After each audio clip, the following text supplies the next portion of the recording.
Okay, and that's about as far as I usually use the GUI builder, is just to drop the initial things in. That gives me a good starting point. I don't have to type quite as much stuff in. Then in the XML, we'll see here's our layout on the outside. The top level element has to have your namespaces defined for Android and tools. And each of these components can have an ID. They don't have to, but they can. If you want to reference them outside the XML, you have to have an ID on them. Otherwise you can't get to them. And a little syntax on this, you're going to see this @ plus ID.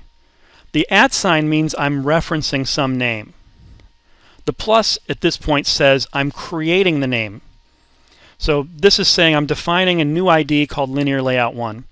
And when I define it here and hit save, my R file creates an instance for that, creates a constant for it. Now I have r.id.linearlayout1 available for me. Was that a hand? Oh, a scratch, okay. I saw a hand move and I'm like, oh, okay. This guy's saying he's a vertical linear layout. And let's look at these two parameters here, layout width and layout height. These two guys are specified as match parent. That means I should take up as much space as my parent allows. If the parent has some padding inside of it, that'll get deducted. But this basically says I'm going to fill up my parent as much as I can, both width-wise and height-wise.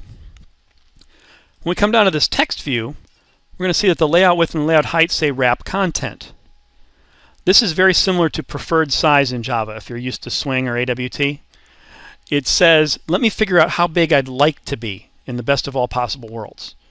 And then based on that, that's how much space I want to take up. So in this case, I'm going to be just as tall as I want and just as wide as I want.